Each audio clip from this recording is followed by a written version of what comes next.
The night was supposed to be perfect. Celeste Monroe glanced at her reflection in the elevator's gleaming doors. Sleek black dress, subtle diamond earrings, not too much, not too little. Just enough to make Damien smile when he saw her. Tonight was their anniversary. 8 years. She had planned everything. A private table at Aurora Sky, the restaurant where they had their first date, a rare bottle of wine he once said he loved, a gift carefully chosen. But then, her phone rang. Unknown number. She hesitated before answering. "Celeste, it's me." She recognized the voice immediately. Victoria, one of her oldest friends. "You need to come to the Manhattan Grand, right now." Celeste frowned. "What? Why?" A pause. Then in a low voice, almost hesitant, as if saying it aloud made it real. "It's Damien. He's here, with someone else." The words landed like a slap. Celeste's fingers tightened around her phone. "Are you sure?" she asked. But deep down she already knew the answer. A slow breath, a choice. The restaurant could wait. The gift could wait. Everything else could wait. Because tonight, instead of celebrating their marriage, she was about to watch it shatter. 6 months earlier, Celeste had no reason to suspect. She had spent the entire afternoon preparing for what she thought would be a perfect evening, a night to celebrate 8 years of marriage. Everything was planned down to the last detail. She had reserved a table at Aurora Sky, the very place where she and Damien had celebrated their milestones. The ambiance there was always warm, intimate, the kind of place where promises felt unbreakable. She had chosen her dress carefully. A stunning ocean blue gown, the color Damien had once told her suited her best. She wanted everything to be perfect. The menu was customized, featuring his favorite dishes, the ones he always claimed reminded him of home. Even the gift was something special, a Patek Philippe timepiece, rare and elegant, a symbol of her unwavering belief in their future together. As she slipped the watch box into her purse and reached for her car keys, her phone buzzed. A message. "Celeste, I think you need to come to the Manhattan Grand. Damien is here, and he's not alone." She froze. Her pulse spiked. For a brief moment, she considered ignoring it. Maybe there was a misunderstanding, maybe it was nothing. But her gut whispered otherwise. Something inside her shifted, an unshakable feeling curling around her ribs like a cold fist. Without a second thought, she turned the wheel, rerouting her car away from Aurora Sky and straight to Manhattan Grand. The hotel was bathed in golden light, its valet busy with a parade of luxury cars. She walked through the glass doors, each step measured, her fingers tightening around her clutch. She felt the weight of something inevitable pressing down on her. Outside the VIP suite, she stopped. Laughter, muffled, intimate. A woman's voice. Her grip on her phone tightened. The small camera lens gleamed under the hallway light. She pressed record. And then she pushed the door open. The scene before her shattered everything. Damien stood with his arms wrapped around another woman, his lips pressed against the curve of her neck. Giselle Carter. Young, stunning, dripping in arrogance. A half-empty bottle of Chateau Margaux sat on the table, the wine glasses already drained. Clothing, Damien's suit jacket, her silk dress, were carelessly strewn across the room. Celeste's heart didn't break. It didn't even crack. It just stopped. For a long, stretched moment, everything inside her went silent. Then, with the cold, steady hands of a prosecutor building her case, she lifted her phone and captured it all. Damien didn't see her. Not yet. Giselle giggled, leaning into him, completely oblivious. So smug, so sure. Celeste could have screamed, could have shattered the moment with rage. But she didn't. She simply turned and walked out. She didn't need an explanation. She needed the truth. The drive home was a blur. The streets of Manhattan passed in flashes of neon and headlights, but Celeste saw none of it. She didn't cry. She didn't shake. There was nothing left to grieve. By the time she reached their home, her purpose was clear. She strode through the front door, her heels clicking against the polished wood floor. The house was immaculate, elegant, just like the life they had built. But now it felt like an illusion. A beautiful, hollow stage where she had played the role of the devoted wife while Damien scripted his double life. She went straight to his office. She knew he had secrets, but she had never needed to uncover them before. Now she was done pretending. Her fingers skimmed across the shelves before stopping at the mahogany bookcase. She pressed against the wood and, just as she suspected, it shifted slightly. A hidden safe. Damien thought she didn't know about it. He was wrong. She entered his birthday, the same date she had once loved celebrating, the same date he had just tainted beyond repair. The lock clicked open. Inside were stacks of neatly organized documents, not love letters, not anything sentimental, bank statements, offshore accounts, names, numbers that didn't add up. She flipped through the pages, her pulse accelerating.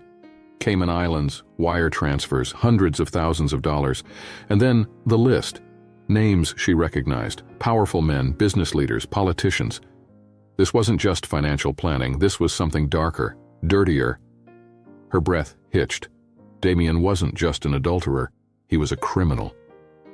Celeste slowly sat back, gripping the edge of the desk. The weight of what she had discovered pressed into her, but it didn't crush her. No, it did something far more dangerous. It focused her. Her fingers clenched around the documents. She had walked into that hotel suite expecting to see her marriage fall apart. Instead, she had uncovered something far more valuable. Damien thought he had won. He thought she would fall apart. He had no idea what was coming for him. Celeste hadn't slept. The hours bled into each other as she sat in Damien's office, the dim glow of the desk lamp casting shadows over the damning documents spread before her. The offshore accounts, the wire transfers, the contracts linked to shell companies, proof of his crimes, hidden right under her nose. She had spent the last 8 years loving a man who had spent those same years deceiving her. The betrayal itself was sharp, but the reality was worse. Damien wasn't just a cheater, he was a criminal. A powerful one. A dangerous one. Her mind replayed the scene at the Manhattan Grand, the way his hands had roamed over Giselle as if Celeste didn't exist. And yet this was bigger than infidelity. 2 choices lay before her. She could pretend she had seen nothing, stay quiet, play the dutiful wife, live in her gilded cage ignoring the rot beneath the surface. It would be easy, safer. Damien was ruthless. If he suspected she was onto him, he wouldn't hesitate to destroy her first. Or she could burn everything to the ground, take every ounce of evidence she had and bring him down, expose the truth no matter the cost. But doing so would mean sacrificing everything, their marriage, her security, possibly even her life. She traced a finger along the crisp edges of the files, her decision already made. There was no going back. The plan had to be careful, measured, precise. Damien wasn't just some careless white-collar criminal. He was calculating, meticulous. If she made one wrong move, he'd erase every trace of his crimes before she had a chance to act. She spent the next week playing her part flawlessly. At home, she smiled, kissed his cheek when he walked through the door, laughed at his stories over dinner. In bed, she let him hold her, let him believe nothing had changed. But behind the scenes, she was turning his world against him. Late at night, she studied his transactions, his patterns, who he met, where he moved his money, how he covered his tracks. Slowly, she pieced together a strategy, a way to not just expose him, but make sure he had no escape. She needed help. She needed someone who could take Damien down legally with no loopholes. And that's when she made contact with the FBI. The first message was anonymous. A carefully encrypted email sent to the Bureau's Financial Crimes Unit, flagged with high-priority keywords. It contained just enough: a list of offshore accounts, a transaction trail leading to political figures, a whisper of something bigger. Enough to make them interested, not enough to trace back to her. The reply came faster than expected. A meeting was set, Brooklyn, midnight. Celeste arrived early. The cafe was small, tucked away in a quiet corner of the city, the kind of place where people minded their own business. She wore an oversized coat, sunglasses despite the late hour, her heart hammering as she slid into a booth in the back. Minutes later, a man slipped into the seat across from her. Nolan Pierce. He looked exactly how she imagined an FBI agent would. Sharp-eyed, unreadable, his presence commanding even in the dim light. He didn't say anything at first, just studied her with a patience that made her uneasy. Finally, he leaned forward. "You have my attention." Celeste reached into her bag and slid a plain manila folder across the table. "Consider this a preview," she said quietly. Nolan flipped it open. His expression didn't change, but she caught the slight narrowing of his eyes. "You don't seem like an amateur," he noted. "I'm not," she replied.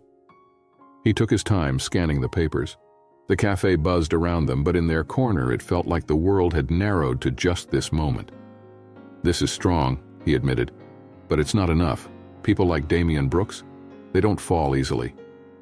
Celeste didn't blink. "Then I'll give you more." Now Nolan studied her, the way she sat, poised but tense, the way she didn't hesitate, didn't second guess.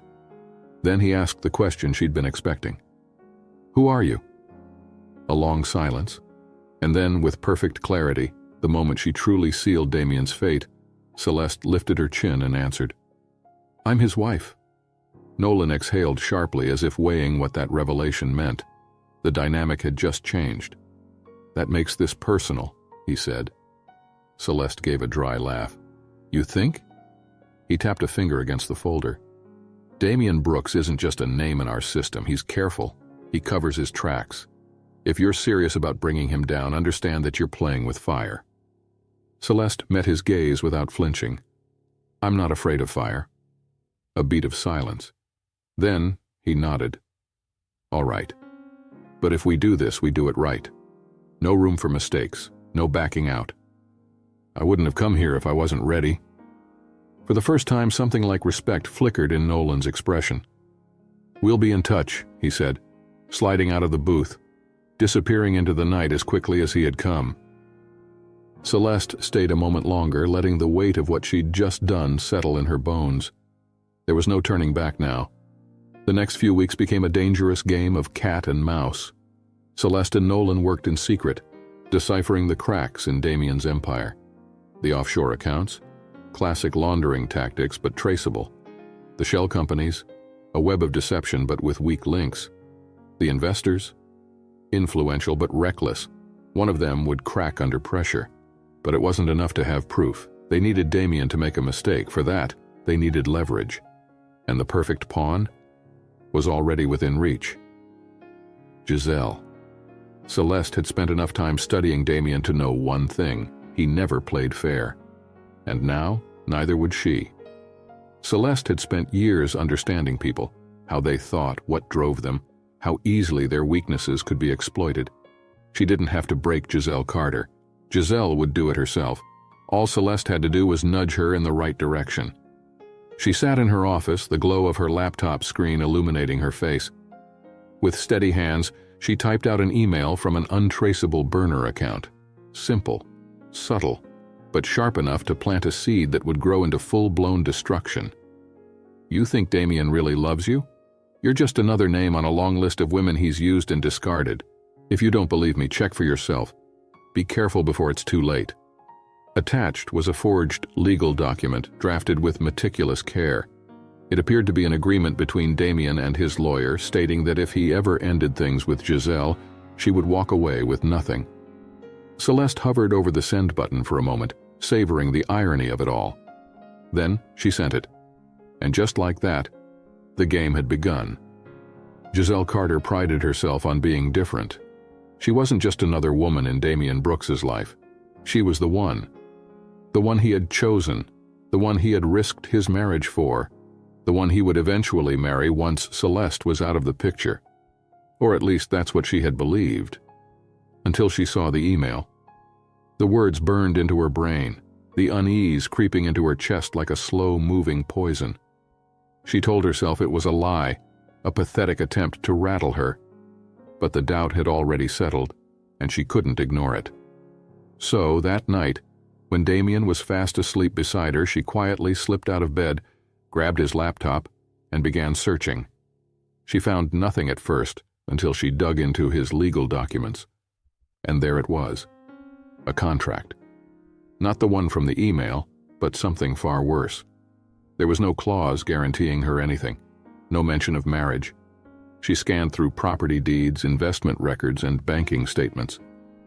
The truth hit her like a freight train. Not a single thing Damien had ever given her was in her name. The penthouse? His?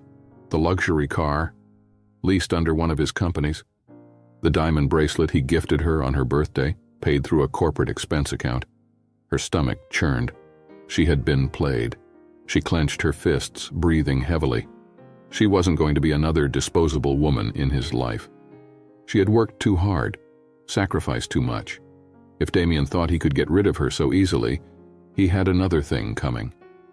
Giselle became obsessed. She started watching Damien closely, his calls, his late-night messages, the way he dismissed certain topics with a charming but hollow smile. It didn't take long for her to realize something else was wrong. He was distracted, restless, always checking his phone, stepping away for secret conversations, disappearing to meetings that weren't on his schedule. And then, one afternoon, she followed him.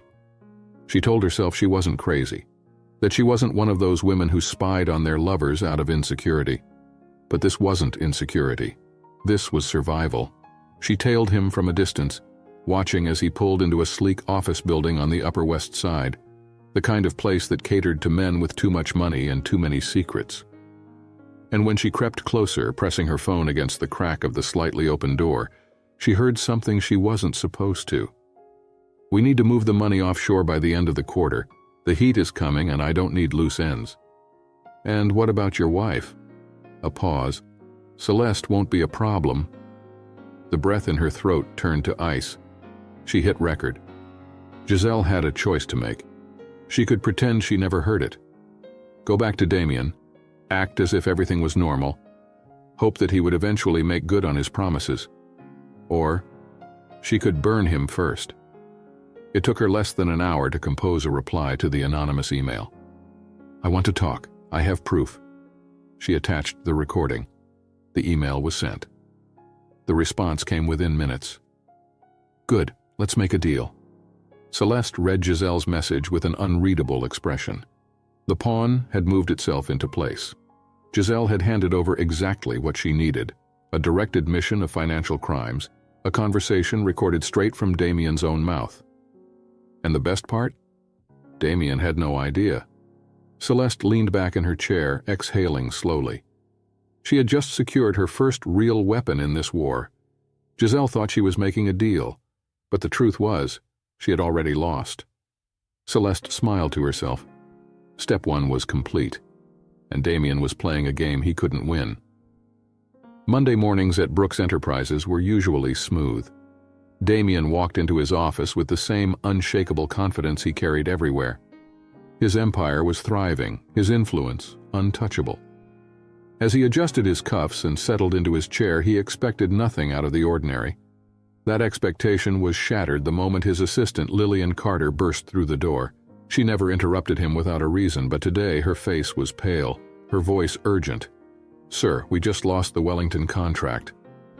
Damien's hand stilled on his desk. "What?" "They pulled out this morning. No warning, no explanation, just terminated the deal." Damien's jaw clenched. Wellington and Company was one of his biggest real estate investors. They had poured millions into his developments, and this withdrawal would send shockwaves through his financial network. Before he could respond, his chief financial officer, Grant Holloway, walked in, looking equally uneasy. "Damien, we have a problem." "Clearly," Damien muttered, rubbing his temples. "What now?" "I've been getting calls all morning. Several investors are hesitating on their commitments. Some are even pulling funds." "Why?" Grant exhaled sharply. "There's talk. People are getting nervous about legal scrutiny surrounding the company. They won't say where it's coming from, but—" Damien's patience snapped. He slammed his fist on the desk. "Legal scrutiny from who?" Grant hesitated. "The SEC. Maybe the feds." A chill crawled up Damien's spine. This wasn't normal. He had always controlled the narrative. He had always been 3 steps ahead, but now, something was slipping, and for the first time in years he felt anxiety creeping in. By noon, the media had sunk its teeth in. Headlines flooded financial news sites, raising questions about Brooks Enterprises. A crumbling empire? Rumors swirl around Brooks Enterprises' financial stability. Dark money and hidden deals. What's really going on behind Damian Brooks' success? Feds watching Brooks Enterprises. Allegations surface about suspicious transactions. Damian paced his office, phone pressed to his ear as he barked orders to his public relations team. Shut it down right now. Sir, we're trying, but this is moving too fast. What the hell do you mean too fast? These reports, someone is feeding them information. This isn't just speculation, there are real numbers, real leaks. His grip on the phone tightened. Someone was orchestrating this. Someone close enough to know his blind spots. He just didn't know who. But Celeste did.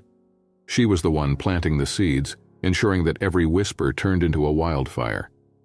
She controlled the media leaks, making sure they weren't too direct, just enough to raise suspicion, to make investors uneasy, to put pressure on Damian from every direction. And it was working. At home, Celeste played her part flawlessly. She greeted Damian with a soft smile when he walked in that evening, acting like the devoted wife who had no idea her husband's empire was slowly cracking. "How was work?" she asked, her voice smooth, knowing exactly what the answer was. Damian sighed, rubbing the back of his neck. "Stressful." She walked over, rubbing his shoulders lightly. "Anything I can do to help?" He shook his head. But then, he hesitated. For a brief second, he studied her. Something felt off. Celeste had been too composed lately, too calm. But before he could linger on the thought, his phone buzzed with a message. A new business opportunity, or so he thought. 2 days later, Damian sat across from Vincent Mercer, a wealthy investor from overseas who had approached him about a major capital injection. Mercer was slick, smooth-talking, exactly the kind of man Damian loved doing business with. "What I'm proposing," Mercer said, sipping his whiskey, "is a low-profile transaction. Offshore accounts, no unnecessary oversight. Fast, clean, untouchable." It was exactly the kind of deal Damian had built his empire on. So, of course, he took the bait. What he didn't know? Vincent Mercer wasn't real. He was an undercover asset planted by the FBI, and every word Damian said during that meeting was recorded. That night, Celeste met with Nolan Pierce again. This time, she didn't just bring documents. She brought evidence, hard, irrefutable proof that Damian was still engaging in financial crimes, bank transactions, wire transfers, and most damning of all, a voice recording from the Mercer meeting. Nolan listened to it carefully, then looked at her with something close to admiration. "This is good," he admitted. "This is more than good. This is what we needed." Celeste didn't smile. Not yet. "Then let's finish this," she said simply. Nolan nodded. "We're moving forward, but Celeste, this won't be subtle anymore. Once we pull this trigger, Damian will know someone is working against him." She exhaled. "Let him." Nolan held her gaze for a long moment. Then he stood. "Consider it done." The next morning, Damian woke up to his worst nightmare. FBI had officially opened a federal investigation, and the entire world knew. His face was plastered across the news, every station running the same story. Federal investigation launched into Brooks Enterprises. Damian stood in the middle of his bedroom, the newspaper clenched in his hands, his stomach twisting into knots. For the first time in his life, Damian Brooks felt fear. Real, tangible, suffocating fear. And across the hall, in another room of the house, Celeste smirked to herself. The fall had begun. The night was heavy with silence. Damian sat alone in his study, a glass of whiskey in his hand, the amber liquid catching the dim glow of the desk lamp. Outside the floor-to-ceiling windows, the New York skyline stretched before him, powerful, untouchable. Or at least, that's what he used to believe. Now his empire was crumbling. The headlines had only grown worse. Every news outlet had picked up on the federal investigation. Investors were vanishing, stockholders demanding answers. He'd spent the entire day on damage control, barking orders at his PR team, threatening lawsuits, promising stability. But for the first time in his life, no one seemed convinced. Something about this didn't add up. Damian prided himself on control. Nothing leaked without his permission. No deal collapsed without his knowledge. And yet, somehow, His once airtight operation was suddenly riddled with holes. Someone was playing him, from the inside. His mind raced through the possibilities. Had one of his business partners turned against him? Someone from his network of offshore accounts afraid of getting caught in the crossfire? Or maybe it was someone inside the company, one of his trusted executives, one of the men who had built his empire alongside him. For a brief second, his thoughts drifted to Giselle. Could she have betrayed him? No, that wasn't her style. She was too comfortable, too blind, too convinced that he actually gave a damn about her. He exhaled, taking another slow sip of his drink. Whoever it was, they had made a mistake, and he would find them. By the next afternoon, Damien had assembled his most trusted allies in a secure conference room at Brooks Enterprises. The group was small, exclusive, the only people he had ever considered truly loyal, or at least as loyal as money could buy. His top financial officers, his legal advisors, and a handful of partners who had been with him since the beginning. The air was tense. They all knew why they were here. Damien leaned forward, voice low and sharp. Someone in this room is working against me. The room fell into uneasy silence. A few glances were exchanged. No one dared to speak. The feds didn't just stumble upon this case. They're not that smart. Someone led them here. Someone gave them breadcrumbs. His eyes flickered over each face dot asterisk asterisk. And I want to know who. A long pause. Then his chief financial officer cleared his throat. Damien, we don't know anything about that. But I can tell you, investors are nervous. The media storm isn't going away. If we don't get ahead of this... Damien slammed his fist on the table. I don't give a damn about the media. I want to know who's talking. More silence. More nervous shifting. But what Damien didn't know was that every single word spoken in that room was being recorded, because one of the men sitting at the table wasn't truly one of his own. He was an FBI plant, and Celeste had put him there. That same evening, Celeste sat across from Damien's personal attorney, a man named Richard Calloway. Calloway had always been a shadow figure in Damien's empire, a man who didn't officially exist, yet handled the dirtiest aspects of Damien's business. Tonight, Celeste played her role masterfully. She had arranged this meeting under the guise of a worried wife, someone desperate to protect her husband from the storm closing in around him. She sat at the dimly lit restaurant, her expression carefully calculated, concerned but not desperate, strong but soft enough to disarm him. Richard, she said, swirling her wine glass, I need to know the truth. Calloway raised an eyebrow. About what? Celeste exhaled, feigning hesitation. Damien isn't telling me everything, and I can't help him if I don't know the full extent of what he's up against. A small smirk touched Calloway's lips. Celeste, you don't need to worry about this. Damien can handle himself. But what if he can't? She leaned forward slightly. I keep hearing whispers, people talking about assets being moved, off the books accounts. There are rumors that he has... She lowered her voice. An exit plan. Calloway tensed, just for a fraction of a second, but it was enough. I just need to know, she pressed, her voice carefully measured. Is Damien planning to run? Calloway hesitated, then he sighed, rubbing his temple. Look, Celeste, there are contingencies in place. If things go south, there are accounts set up overseas, emergency funds, but no one is running, not yet. Not yet. Celeste felt the smallest flicker of satisfaction, because she had just gotten exactly what she needed. She nodded, her expression unreadable. That's all I wanted to know. Calloway thought nothing of it. But later that night, the entire conversation landed directly in Nolan Pierce's hands. When Nolan met Celeste the following morning, there was no small talk, no hesitation. He slid a folder across the table. We've got him. Celeste didn't need to ask what was inside. The financial statements, the offshore accounts, the recorded meetings, and now, proof that Damien had a contingency plan which meant he knew he was guilty. She exhaled slowly. So what happens now? Nolan's gaze was sharp. Now we wait for the perfect moment to strike. They could issue the arrest at any time, but the goal wasn't just to take Damien down. The goal was to humiliate him, to make sure he never got up again. And what better way to do that than in front of the entire world? Celeste leaned back in her chair, nodding once. Then let's make it count. That night, Damien stood on the balcony of his penthouse, a glass of whiskey in hand. The city stretched out before him, a sea of glowing lights and towering ambition.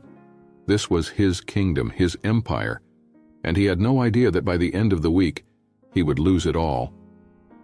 Damien Brooks walked into Brooks Enterprises headquarters with a storm brewing behind his eyes. The past few weeks had been relentless. Media scrutiny, whispering investors, board members skittish at the mere mention of an investigation. He had spent every waking hour extinguishing fires, but somehow new ones kept igniting. As he stepped into his office, his phone buzzed with messages from his legal team, his financial officers, and his PR team, all scrambling for answers he didn't have. He dropped into his chair, rubbing his temples. Another damn day of this. Then his office door burst open. Grant Holloway, his chief financial officer, was pale as a ghost. "Sir," he started, breathless, "we have a serious problem." Damien's patience was razor thin. "You don't say." "No, Damien, you don't understand." Grant stepped closer, his voice urgent. "One of our offshore accounts has been frozen." The words hit him like a blow. Damien sat up straighter, the tension in his jaw tightening. "Which account?" "The Cayman Islands Fund." Silence. A heavy, suffocating pause before Damien spoke again. "That's impossible." "It's not." Grant's voice wavered. "The bank confirmed it this morning. Every withdrawal attempt has been blocked by order of the federal government." Damien shot to his feet. His mind raced. The Cayman account was supposed to be untouchable. It was his safety net, his fortress. There was no way the government should have even known it existed. His grip on his phone tightened. He needed to make calls, now. He dialed his personal banker in the Caymans, straight to voicemail, his corporate attorney. No answer. His private offshore consultant, no response. Panic slithered through his veins. This wasn't a leak, this was an attack. Someone was systematically dismantling his empire, and he had no idea who. Within the hour, Damien summoned his top advisors to a crisis meeting. His financial strategists, his personal legal counsel, his closest confidants, all seated around a long mahogany table, each one mirroring varying levels of unease. "We need to move," Damien snapped, eyes flickering between them. "Right now. If one account is frozen, the others could be next." "We're already working on securing alternative pathways," one of his financial experts assured him. "But the issue is—" "The issue," Grant interjected, "is that every large transaction is being monitored." Damien's knuckles whitened against the armrest of his chair. "By who?" Silence. No one wanted to say it. "The feds," Grant finally muttered. A slow exhale left Damien's lips, but it wasn't relief. It was rage, controlled only by the sheer force of his will. The walls were closing in. Celeste watched the unraveling from a distance. She already knew about the frozen account. She already knew Damien would react like a cornered animal, clawing for control. Because she was the one who made sure it happened. That evening, she met Nolan Pierce in an underground parking garage, the headlights of passing cars casting long shadows across the concrete. She handed him a flash drive. "Everything you need," she said. Nolan plugged it into his laptop, scrolling through the files. "You weren't kidding." Transaction logs, call records, offshore movements, and the most damning of all, evidence that Damien was actively trying to hide his assets in response to the investigation. "This is good," Nolan murmured. "This is exactly what we needed." "Not yet." Celeste's voice was firm. "We're not done." Nolan looked up, his brow furrowing. "Celeste, we already have enough to—" "We're not done," she repeated. There was no satisfaction in her voice, only determination. Nolan sighed, but he nodded. "All right, what's next?" Celeste's gaze was steady. "We push him until he breaks."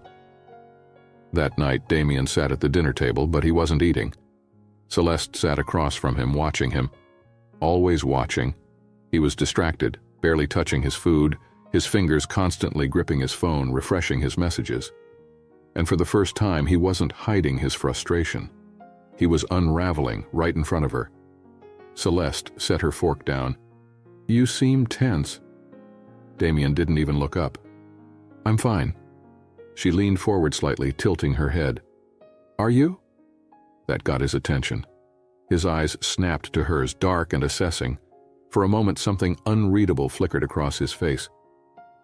Do you know anything, Celeste? His voice was sharp, cutting through the quiet tension. She arched a brow. About what? About this. He gestured vaguely, his jaw tight. For weeks now, everything has been turning against me. The media, the investors, the feds. Someone is orchestrating this. Celeste held his gaze, unmoving, unshaken. Do you think I have something to do with it? She asked, a hint of amusement in her tone. Damien exhaled through his nose, leaning back in his chair. I don't know what to think anymore. She smirked, just slightly. That must be frustrating. Damien studied her for a long moment, his mind churning. Something wasn't right. There was something off about the woman sitting across from him. For the first time in their marriage, he couldn't read her. For the first time, he felt like he didn't know her at all. And that terrified him. That night, as Damien lay awake in bed staring at the ceiling, he felt something he hadn't felt in years. Fear. Not fear of losing money. Not fear of losing power. Something else. A slow, crawling fear that he had underestimated the wrong person, and that by the time he figured it out, it would be too late. Damien Brooks had always believed himself to be invincible, a man of power, wealth, and control, someone who dictated the rules, not someone who played by them. But in the past few weeks, the walls had been closing in, tightening around his throat like an invisible noose. The Cayman account was gone. Investors were vanishing like rats from a sinking ship. The media was circling like vultures, sensing blood in the water. He needed an escape. And he needed Giselle. She was his last insurance policy, his last guarantee that he could still manipulate someone, that he wasn't completely out of moves. So he called her. Baby. His voice was smooth, persuasive. The same voice that had once convinced a jury to acquit him, that had made men trust him, that had made women fall at his feet. But tonight, it carried a layer of desperation.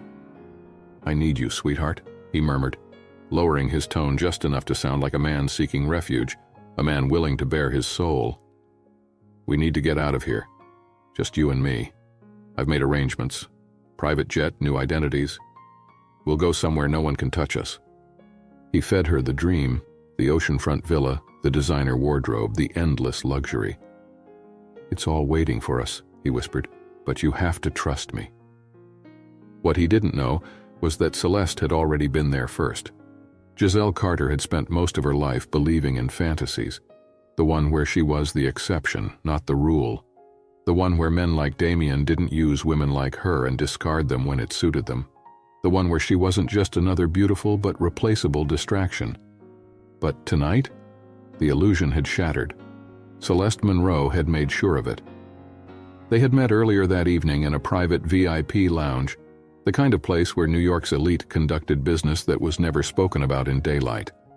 Celeste had been calm, composed, a woman with nothing to prove and nothing to lose. Giselle had been defensive, suspicious. She didn't like Celeste and she didn't trust her.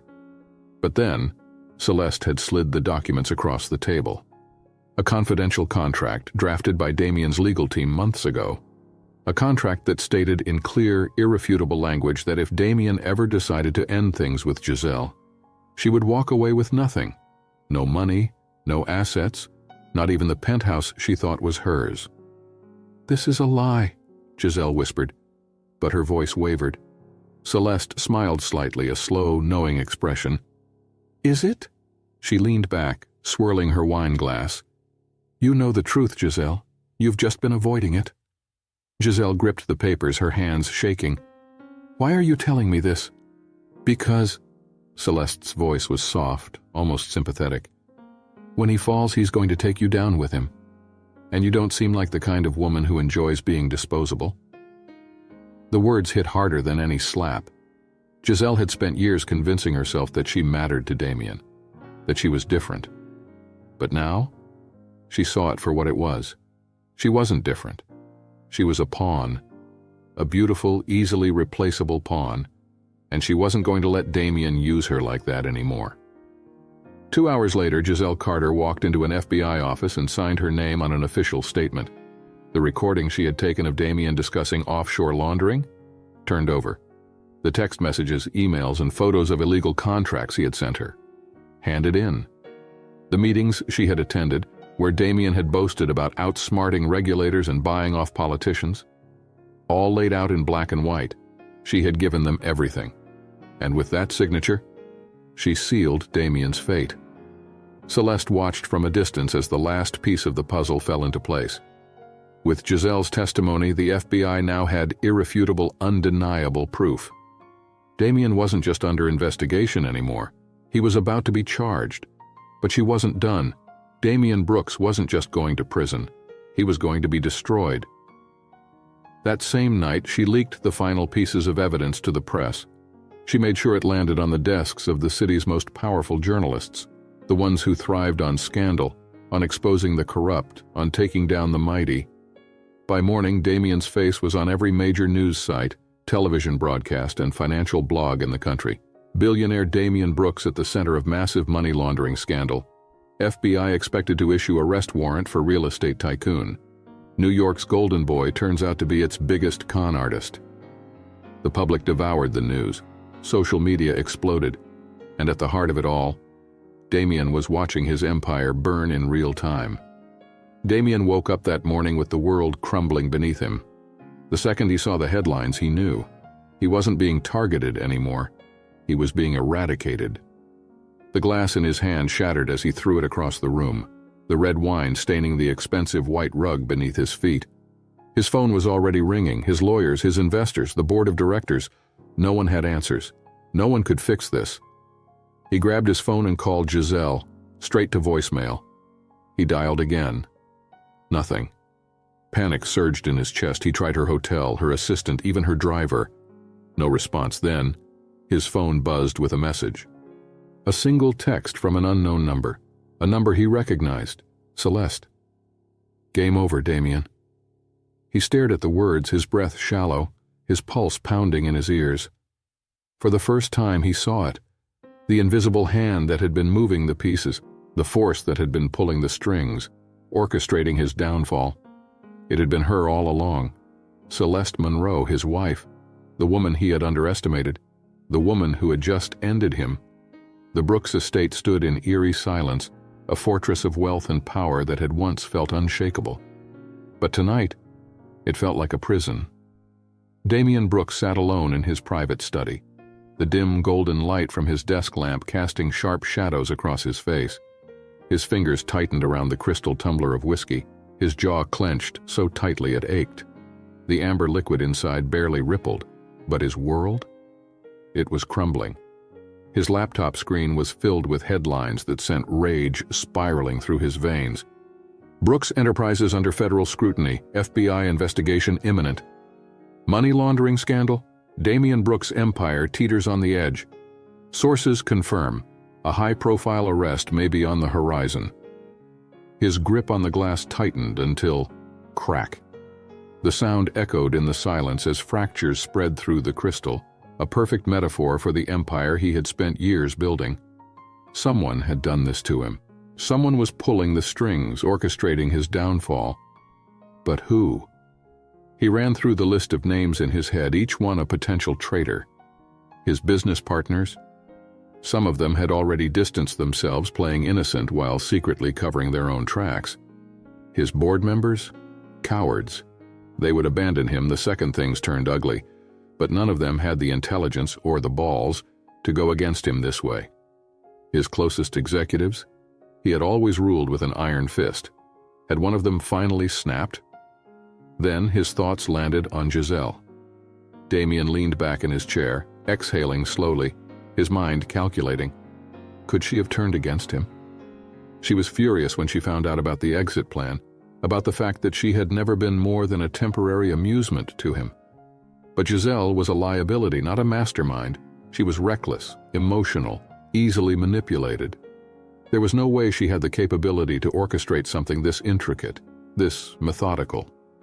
No, whoever was behind this was smart, and they had been working against him for months. But it didn't matter. because Damian Brooks had survived far worse than this, and he wasn't about to go down without a fight.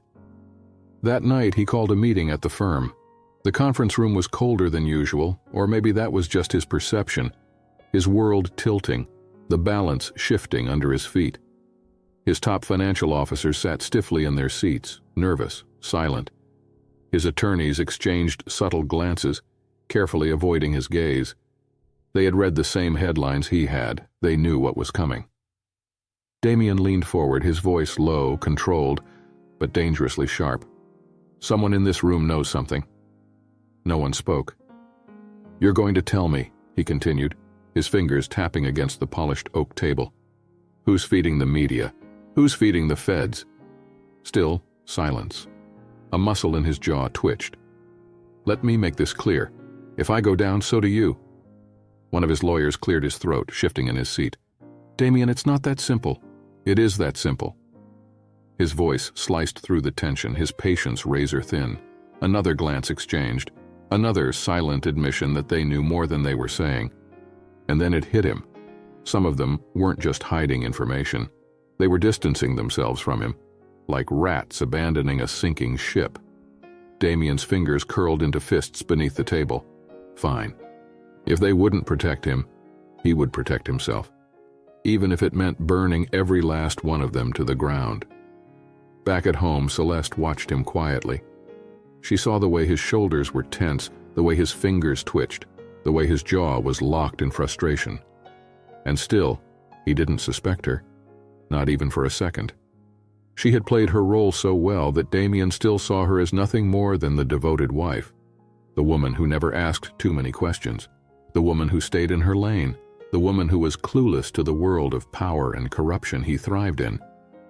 When he entered the bedroom, Celeste looked up from her book, smiling softly, sweetly. "You look exhausted," she murmured.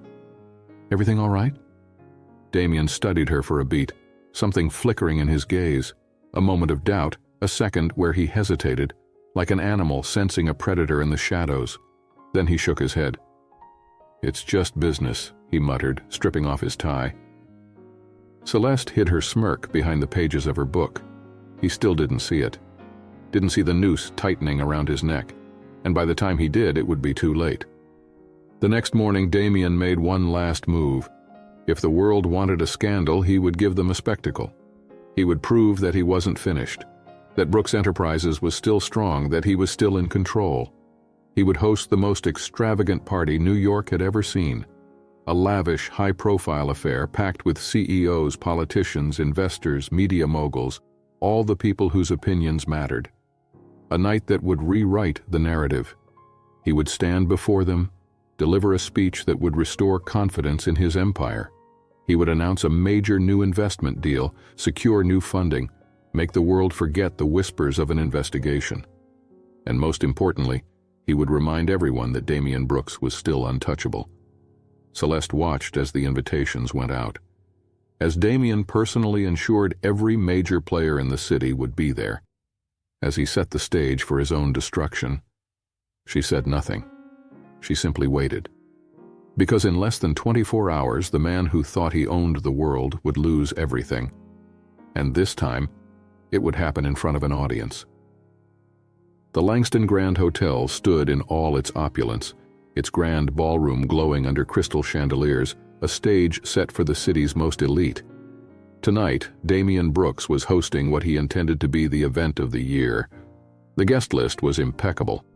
Real estate moguls, Wall Street titans, political figures who had built their careers on strategic alliances.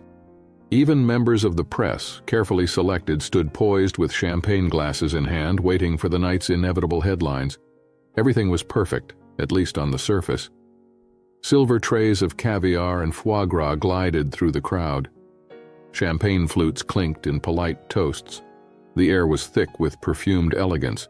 Conversations coated in the practiced ease of men who controlled entire industries. And in the center of it all stood Damian Brooks. Impeccably dressed in a black tuxedo, he moved through the room with calculated charm, shaking hands, flashing a smile that masked the maelstrom of panic beneath his skin. He had to hold it together, no matter how close the FBI was breathing down his neck. no matter how much power had slipped through his fingers, no matter that everything he had built was one breath away from imploding. Tonight, he would reclaim control. Or at least that was the plan. A spotlight hit the stage as Damien took center position, a glass of red wine in his hand, his voice carrying the smooth confidence of a man who refused to acknowledge his own downfall. "Ladies and gentlemen," he began, his deep baritone cutting through the murmur of the crowd, "I know there have been unfortunate rumors circulating lately, speculations about my company, about my future." A soft ripple of tense laughter coursed through the audience. "But I'm here to tell you," Damien continued, raising his glass, "Brooks Enterprises is stronger than ever." His pause was deliberate, giving the audience just enough time to doubt him before he crushed that doubt beneath his carefully rehearsed words. "In fact, tonight marks the beginning of something truly extraordinary. We are finalizing a new multi-billion-dollar investment, one that will reshape the real estate market in ways never seen before." A smattering of applause followed, cautious but intrigued. Damien allowed himself a small, victorious smile. This was it, his lifeline, a well-placed smokescreen to buy him time, to restore confidence in his name, in his power. If he could just pull this off, he could find a way to... And then he saw her. Celeste, standing at the edge of the ballroom, watching him. His stomach twisted. She was wearing red, blood red, a bold choice, a power move. Everything about her, the way she carried herself, the way she held her glass with lazy indifference, the way her lips curled ever so slightly, felt off. Damien had spent years with this woman. He knew her habits, her expressions, her tells, and yet tonight he couldn't read her. For the first time, he wasn't sure where he stood with his own wife. Something about her presence sent an unfamiliar chill down his spine. He swallowed, forced himself to keep speaking, but that moment of doubt, that hesitation, it was his final mistake. A loud crash shattered the elegance of the evening. The doors of the ballroom were flung open so violently that they slammed against the walls, making the chandeliers tremble. And then they stormed in. Federal agents, dozens of them, dressed in tactical gear, guns strapped to their holsters, faces blank with purpose. The room descended into chaos. Gasps rippled through the crowd. Guests stumbled backward, bumping into tables, spilling wine on designer gowns. Some reached for their phones, others hurriedly slipped out the side exits, wanting no part of whatever was about to happen. And then, the voice that sealed his fate. "Damien Brooks." The lead agent's voice boomed across the ballroom, clear, sharp, unmistakable. "You are under arrest for money laundering, securities fraud, and conspiracy to manipulate financial markets." Silence. Then a cacophony of camera shutters. The journalists, who had come expecting ***, a business announcement, instead had just been handed the scandal of the decade. Damien's mind blanked. This wasn't happening. Not here. Not like this. His eyes darted wildly around the room, his instincts screaming at him to find an exit, to find someone, anyone, who could stop this. And then his gaze landed on her again. Celeste. She was still standing in the same place, unmoved, unbothered, and, God help him, she was smiling. That's when it hit him. Like a wrecking ball, like a bullet between the eyes. It was her. It had always been her. The agents moved in, grabbing his arms, forcing them behind his back. The click of the handcuffs was deafening. For the first time in his life, Damien Brooks was powerless. He felt the cold steel dig into his wrists, but the pain was nothing compared to the realization tearing through him. He turned his head, his voice barely a whisper. "Celeste." She stepped forward, her heels clicking against the marble floor. She leaned in close, so only he could hear her. Her lips barely moved as she whispered, "Yes, Damien. It was me." And then, the final blow. The game is over. As Damien was dragged through the ballroom, the reality set in. He had built this life, this empire, and she had burned it to the ground, right in front of the very people who had once bowed at his feet. And Celeste? She didn't chase after him. She didn't shed a tear. She simply lifted her champagne glass, turned to the stunned crowd, and smiled. Then, she drank, like a queen toasting the fall of a king. The grandeur of the Langston Grand Ballroom had not yet faded. the scent of expensive champagne still lingering in the air, the glimmer of chandeliers casting golden reflections across polished marble floors. But the atmosphere had shifted. Where once there had been laughter, opulence, power, there was now shock, whispers, fear. Damian Brooks stood motionless on the grand stage, his face drained of all color as the special agents moved in around him. For years he had commanded attention in this city, the master of the room, the king of the empire. Now he was nothing more than a man being led to the gallows. The crowd had fallen into a hushed murmur, some stepping back, others inching forward, caught between curiosity and terror. The lead FBI agent's voice rang out like a gunshot. "Damian Brooks, you are under arrest for money laundering, financial fraud, and market manipulation." A gasp rippled through the ballroom. Someone dropped a champagne flute, the shatter echoing through the silence. Photographers scrambled forward, camera flashes erupting in bursts of white light, and then the handcuffs, the sharp metallic click as they locked around his wrists. It was such a small sound, but it might as well have been an earthquake. Damian snapped. "This is a mistake," he bellowed, thrashing against the agents. "You can't do this. I have the best lawyers in the country." No one listened. No one cared. And for the first time, Damian realized he had lost. Within minutes, the story exploded. Headlines spread like wildfire, blazing across every major news outlet, plastering his downfall on screens across the country. Billionaire Damian Brooks arrested in stunning FBI raid. From tycoon to traitor, Brooks' empire crumbles overnight. The man who had it all and lost everything. Social media erupted. Images of Damian being dragged away in cuffs were already trending. Live streams of the event flooded news networks. People who had once admired him, envied him, feared him, now reveled in his humiliation. And as the news spread, so did the consequences. Brooks Enterprises' stock plummeted. Corporate partners cut ties immediately. His once loyal allies were now ghosts, scrambling to protect their own reputations. The empire he had spent his entire life building was collapsing, and there was nothing he could do to stop it. And then came Celeste. Damian barely noticed her at first. His mind was a whirlwind of rage and disbelief, his thoughts scrambling for a way out. But then, she moved. She stepped toward him, effortlessly weaving through the frozen crowd, her presence commanding the room in a way that he once had. Damian locked eyes with her, and for the first time he saw it. The truth, the power shift, the game he had lost. She wasn't the devoted, passive wife he had always assumed her to be. She was the architect of his downfall, and he had never even seen it coming. Celeste leaned in, her breath warm against his ear, her voice cold as steel. "Did you really think I would let you walk away unscathed?" His entire body went rigid. She pulled back just enough to meet his eyes, her lips curving into a slow, victorious smile. This was never about revenge.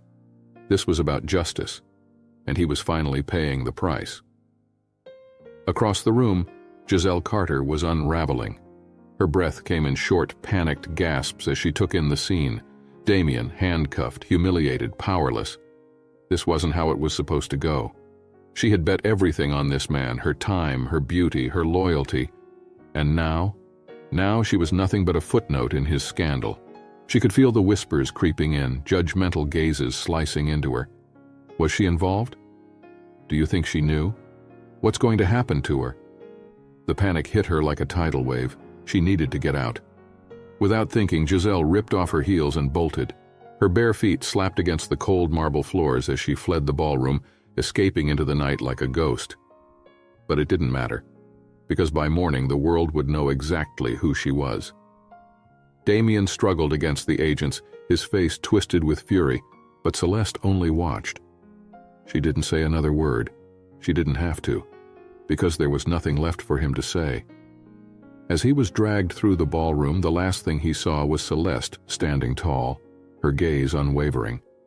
The wife he had betrayed, the woman he had underestimated, and the executioner of his empire. She lifted her champagne glass one last time, taking a slow sip as the cameras captured the moment. And in that instant, Celeste Monroe became something more than just the woman who had brought Damian Brooks to his knees. She became the legend who had ended him. The courtroom was packed. journalists, legal analysts, former business associates, all gathered like spectators at an execution. For months, the city had followed the fall of Damian Brooks, and now they were here for the final act. At the front of the courtroom, Celeste Monroe sat poised and composed, her expression unreadable as she watched the man who had once been her husband slink into his seat at the defendant's table. Damian looked hollow. The man who had once commanded boardrooms with arrogance, who had walked through life untouchable, was now just another criminal in a gray suit, waiting to hear his fate. The judge entered.